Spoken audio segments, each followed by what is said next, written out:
Remédio dando movimento normal da boca como colateral? Pois é, esses movimentos que a gente está vendo aqui são chamados de discinesias orobucolingual, que é esse movimento anormal, involuntário, de lábios, língua, boca, e eles estão classicamente associados a colaterais de alguns remédios, principalmente os remédios da classe dos antipsicóticos, os neurolépticos.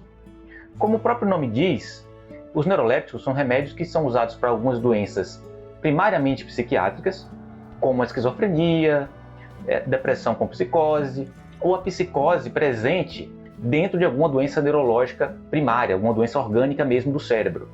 Então, por exemplo, a doença de Alzheimer, em fase avançada, onde o paciente já tem alteração de comportamento, onde já tem psicose, alucinação visual, delírios como parte do seu espectro clínico, e algumas doenças que já no início da doença, ou já faz parte do quadro clássico, apresentam este elemento de psicose, ou alteração comportamental importante, né? Então, por exemplo, a demência frontotemporal. A demência frontotemporal ficou muito famosa aí com o diagnóstico do ator Bruce Willis, né? Então existe a demência frontotemporal variante comportamental. Essa doença ela já tem um quadro de alteração de comportamento e delírios já como um dos critérios clínicos para o diagnóstico. Outro exemplo também é a demência por corpúsculo de Lewy, que é um parkinsonismo atípico, em que um dos critérios da doença é justamente a alucinação visual, que pode estar presente desde o início do quadro. A doença de Parkinson também pode ter psicose, geralmente é colateral de medicação ou ultramedicação, né? Agonistas dopaminérgicos têm um risco maior, vamos dizer assim, de ter psicose como efeito colateral. Então, idealmente é tirar essas medicações para depois começar o antipsicótico ou usar o antipsicótico como ponte. Quando a discinesia está associada a esses remédios, nós chamamos ela de discinesia tardia. Tá? Existe a discinesia aguda também, mas aí vamos deixar para outro momento. A aguda também pode estar associada a essas mesmas medicações, mas ela tem um espectro clínico diferente, um prognóstico diferente. Aquela que persiste após a retirada da medicação, ou após redução da sua dose, ou até durante o uso do remédio mesmo, aquela que persiste por alguns meses, a gente chama de discinesia tardia. Quem que está sob o risco de ter discinesia tardia? O maior fator de risco, mais bem estabelecido, é a idade, né? Quanto mais velho o paciente, maior o risco. Acima de 60, 65 anos, o risco aumenta.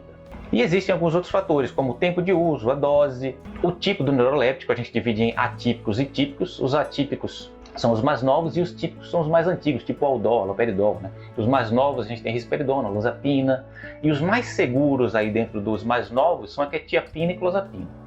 Mais seguros no sentido de ter menor possibilidade desse efeito colateral. Quer dizer, então, todo mundo está usando o neuroléptico pelo risco de ter o colateral, tem que tirar? Obviamente que não. Então, se o quadro psicótico, o quadro de alteração comportamental, delírio, etc., do paciente é muito importante, mesmo que ele tenha o colateral, às vezes é interessante manter ou trocar por um com menor perfil de colateral nesse sentido, como a clozapina, como eu falei.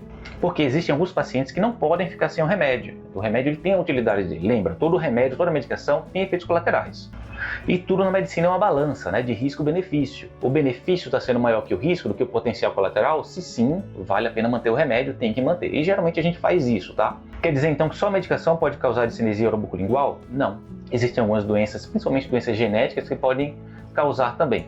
Algumas doenças como, por exemplo, a policidemia vera, que é uma doença que aumenta aí a hemoglobina no sangue. Trombocitemia essencial também tem relatos, e é uma doença que aumenta plaquetas. E existem algumas outras doenças genéticas que causam a discinesia orobucolingual, como corancitocitose, PECAM, que é uma anibia, mas geralmente tem muitas outras coisas associadas com o quadro. Então, é difícil você pensar numa dessas doenças só com discinesia orobucolingual.